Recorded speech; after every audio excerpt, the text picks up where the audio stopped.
할렐루야. 오늘은 7월 28일 월요일입니다. 오늘도 정시 매일 예배를 들으시는 성도님들 한 분 한 분 사랑하고 축복합니다. 다 같이 사도신경으로 우리의 신앙을 고백하며 예배의 자리로 나가겠습니다.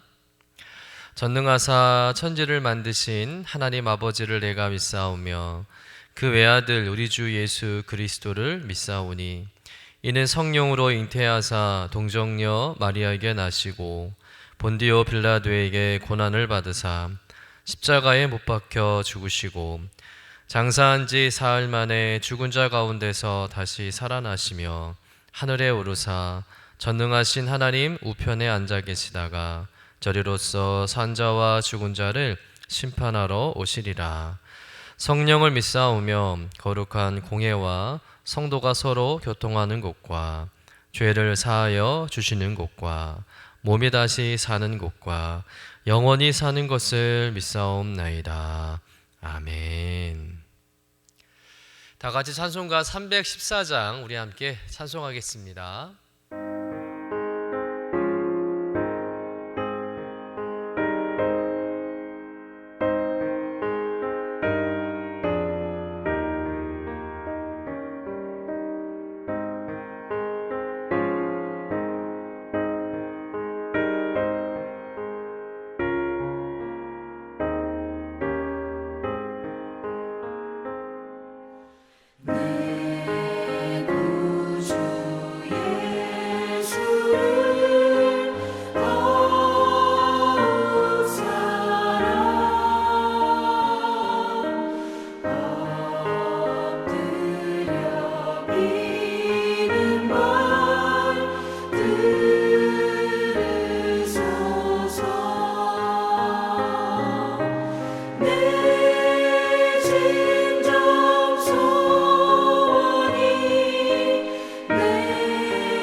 오늘 우리에게 주시는 하나님의 말씀은 에스겔 8장 1절에서 11절까지의 말씀입니다.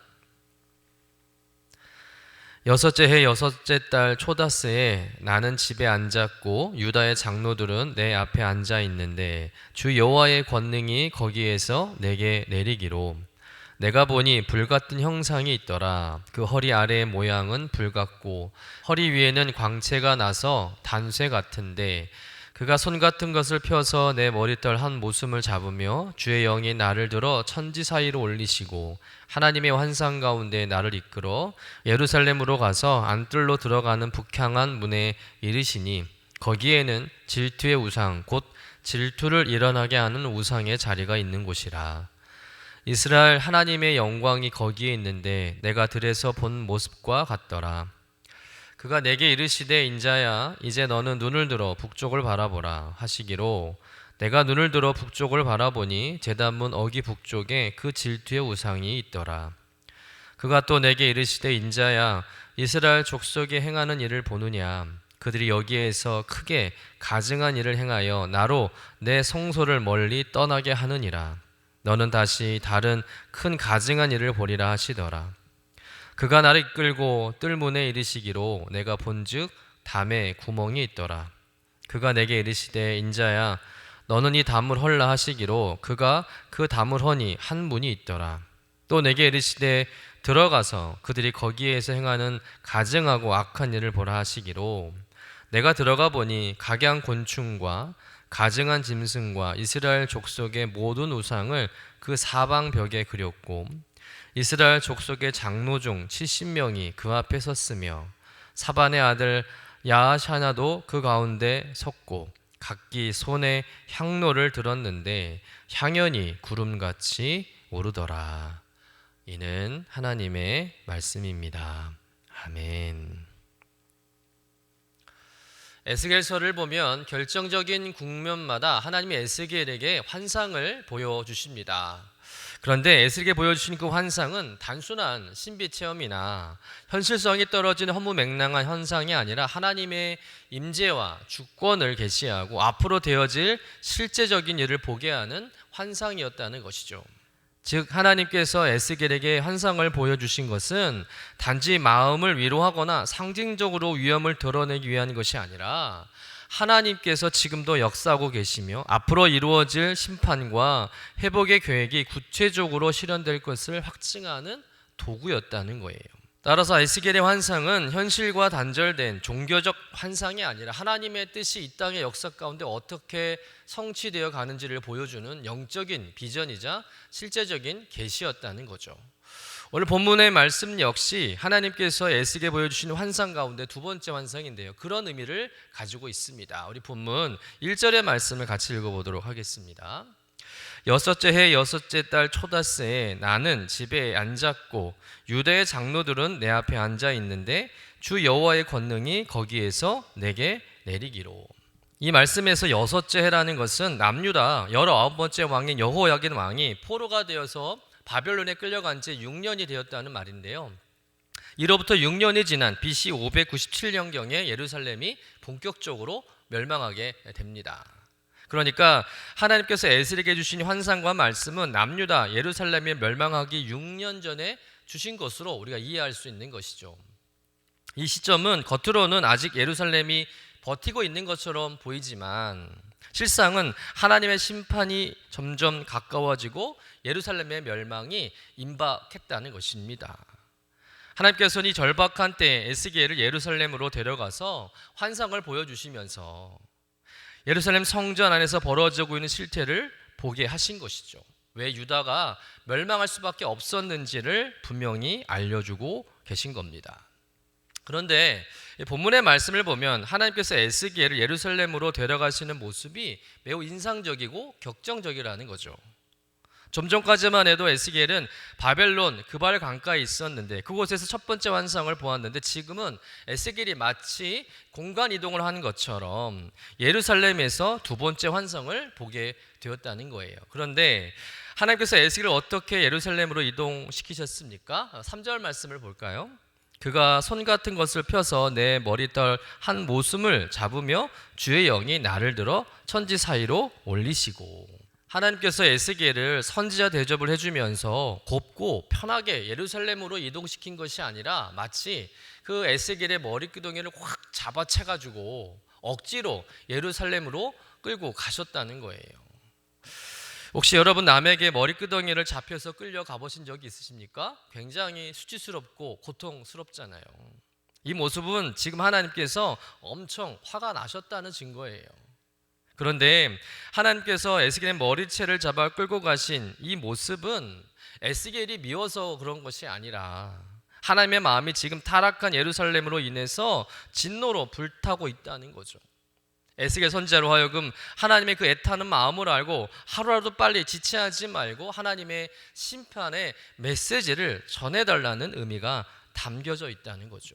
바로 긴급한 소명을 수행하기 위한 하나님의 간절하고 강권적인 부르심의 장면으로 이해할 수가 있습니다. 여러분, 만약에 여러분의 자녀가 말을 안 듣고 차가 쌩쌩 다니는 도로에서 놀고 있다고 생각해 보시길 바랍니다. 천방지축 아이는 아무것도 모르고 차가 무서운지도 모르고 막 도로에서 놀고 있는 거예요. 그 순간 차 한 대가 자녀를 향해서 쏜살같이 달려오는 것을 엄마가 보게 됩니다. 그러면 엄마가 어떻게 행동할까요? 얘야, 차 온다, 나오거라, 이렇게 차분하게 부드럽게 말하겠습니까? 아니죠. 정말 초인적인 힘을 발휘해서 빛의 속도로 달려가서 아이의 팔이든 머리든 어디든 확 잡아채서 그 아이를 끌고 나오지 않겠습니까? 그러면서 아이한테 너 왜 엄마 말 안 들어? 죽을 뻔했잖아. 그러면서 소리를 지르고 막 혼을 낼 것이라고 생각합니다. 그런데 그 모습이 단지 아이에게 화가 나서 하는 모습은 아니라는 것을 우리가 잘 압니다. 먼저는 그 아이를 향한, 자녀를 향한 사랑이죠. 또 염려고 또 사고에 대한 두려움에서 나온 간절한 절규와 외침이라는 겁니다. 엄마의 외침은 지금 아이를 혼내는 것이 아니라 살리는 것이죠. 그 아이가 차에 치일까봐, 다칠까봐, 죽을까봐 가슴이 터지는 심정으로 외치는 것입니다. 지금 하나님께서 에스겔의 머리털을 잡아 끌어올리신 이유 역시 에스겔이 미워서가 아니라는 거예요. 예루살렘이 너무나 심각하게 타락하고 죄악에 빠져있기 때문입니다. 하나님 지금 에스겔아, 제발 좀 봐라. 저 백성들이 성전 안에서 무슨 짓을 하고 있는지, 나의 이름이 어떻게 욕되고 있는지를 봐라.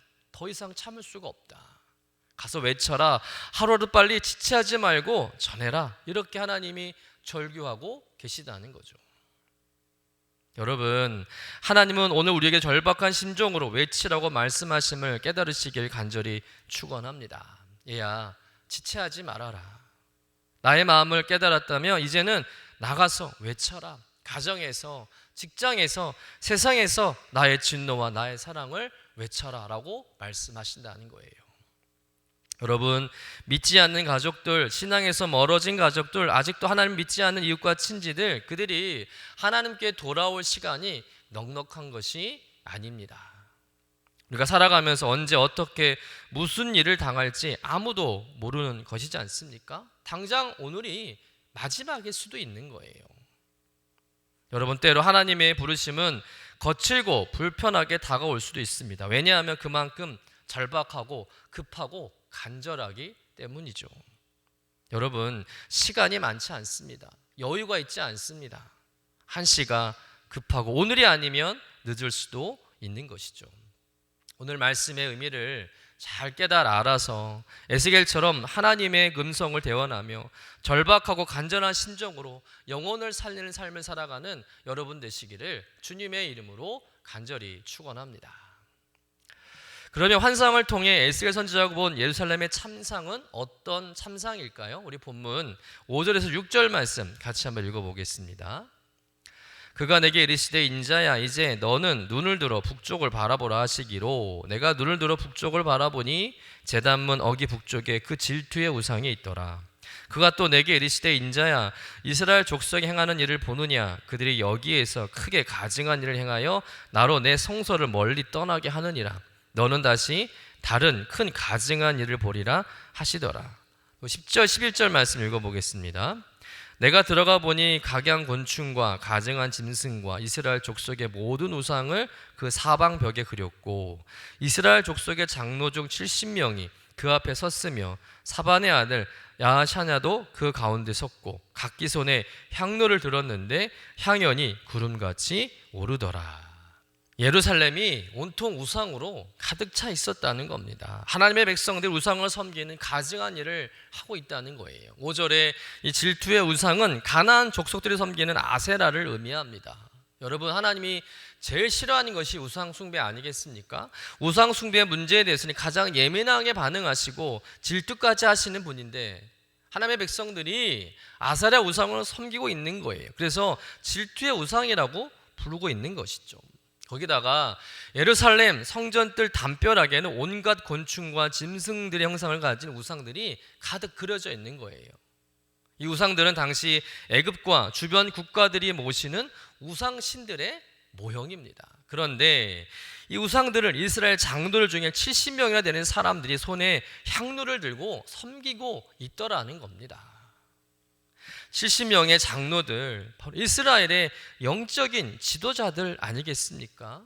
성전과 예배를 인도하는 역할을 맡았던 이스라엘 백성들의 영적인 리더들입니다. 오늘로 말하면 목사님들, 장로님들을 뜻한다는 것이죠. 그런데 그분들이 하나님을 예배하는 성전에서 뭘 하고 있다는 것입니까? 우상을 섬기는 일에 앞장서고 있다는 거예요. 하나님의 성전에서 하나님이 아닌 우상들에게 제사 드리면서 세상에서 잘 먹고 잘 살고 형통하게 해달라고 우상 앞에 절하고 있었다는 것이죠. 영적인 지도자들부터 타락하고 있으니 무슨 소망이 있겠습니까? 백성들이 우상에 빠졌을 때 올바른 영적 지도자로서 백성들을 혼내고 깨워야 할 텐데 영적 지도자들부터 먼저 우상 숭배에 빠져서 그 우상 숭배를 더 부추기고 있었다는 거예요. 그러니 하나님께서 화가 안 나실 수가 없는 것이죠. 오늘날도 많은 목사님들이 성도님들에게 복음의 본질을 왜곡하고 그저 축복받고 잘 사는 신앙만을 가르치는 일이 많습니다. 하나님의 능력을 체험한다는 그럴싸한 이유를 들면서 헌금을 강요하고 하나님의 축복을 하나님과 거래함으로 얻어낼 수 있는 것처럼 이야기하며 기복적인 신앙을 가르친다는 거예요. 당연히 순수한 성도님들은 그 말씀에 다 순종하죠. 물론 하나님의 말씀을 분별하지 못하는 성도님들에게 문제가 있겠지만 그보다 먼저 영적 지도자로서 하나님의 말씀을 왜곡하고 복음을 왜곡하고 하나님과의 관계를 단지 복을 얻기 위한 수단으로 전락시킨 목사님들에게 더 큰 잘못이 있다고 생각합니다. 요즘에는 정치 세력과 결탁해서 하나님의 말씀과 복음을 변질시켜 해석하고 그가 누구든 간에 무조건 잘 되라고 기도해주고 복을 빌어주는 목사님들도 계십니다. 분명 무속과 우상을 섬기고 있는데 잘못된 진리를 주장하고 있는 이들인데 그들에게 복을 빌어주고 있다는 거예요. 결코 옳은 일이 아니라는 것이죠. 여러분, 복음은 하나님의 나라와 의를 전파하는 것이지 정치적인 이익이나 세상 권력과 부를 위해 사용하는 도구가 아닙니다. 영적으로 더 혼란해지는 이 시대에 하나님께서 원하시는 신앙의 모습, 분별력 있는 신앙의 모습으로 복음의 본질을 회복하시고 복음을 지켜가는 여러분 되시기를 주님의 이름으로 간절히 축원합니다. 이렇게 성전 안에 우상이 가득하고 영적 지도자들까지 우상을 숭배하며 타락했다는 것은 더 이상 예루살렘 성전이 성전의 기능을 발휘하지 못한다는 것을 의미하는 것이겠죠. 결국 어떤 일이 벌어졌을까요? 6절 말씀 좀 볼까요? 그들이 여기에서 크게 가증한 일을 행하여 나로 내 성소를 멀리 떠나게 하느니라. 무슨 말씀입니까? 이스라엘 백성들이 하나님을 예배하는 거룩한 성전에서 우상을 섬기고 가증하고 역겨운 일을 행하시니까 하나님께서 성소에서 멀리 떠나시게 되었다라는 거죠. 한마디로 말해서 하나님이 그 성전에 계시지 않는다는 거예요. 여러분, 아무리 거룩한 성전이라 할지라도 아무리 의리하게 지은 웅장한 성전이라도 그곳에서 우상을 섬기고 가증한 일을 행하면 하나님이 그곳에 머물고 싶지 않으시는 거예요. 그곳을 떠나시는 것이죠. 하나님께서 성전을 떠나셨다는 것은 하나님의 관계가 완전히 단절되었다는 것입니다. 여러분, 아무리 화려한 성전이라도 수백억을 들여 지어진 성전이라도 하나님이 떠나시면 그냥 건물에 지나지 않는 거예요. 그것을 아무리 많은 사람들이 모여서 예배를 드린다 할지라도 하나님은 그 예배를 받지 않으십니다. 성전도 그대로고 예배 형식도 그대로지만 하나님의 임재가 없다면 모든 것은 공허한 의식에 불과하다는 것이죠. 하나님께서 예루살렘 성전을 떠나셨다는 이 사실을 통해서 우리는 중요한 교훈을 깨달아야 할 줄로 믿습니다.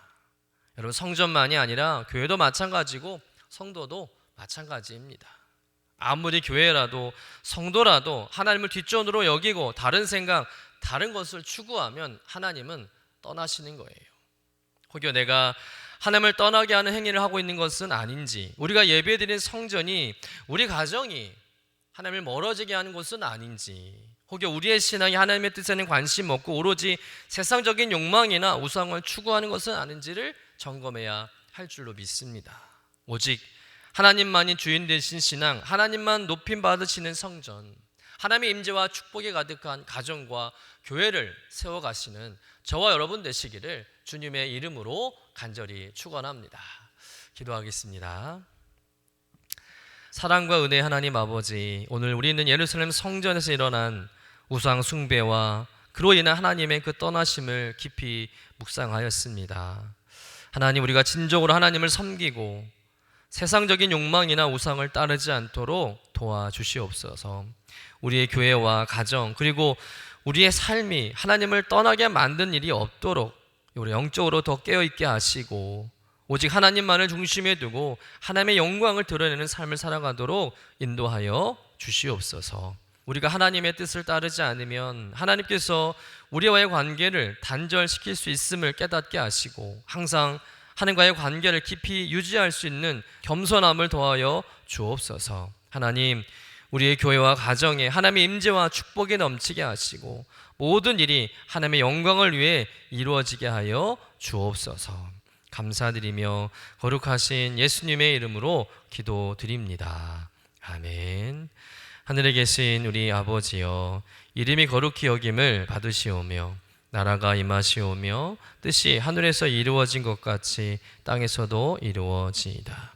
오늘 우리에게 일용할 양식을 주시옵고 우리가 우리에게 죄 지은 자를 사하여 준 것 같이 우리 죄를 사하여 주시옵고 우리를 시험에 들게 하지 마시옵고 다만 악에서 구하시옵소서.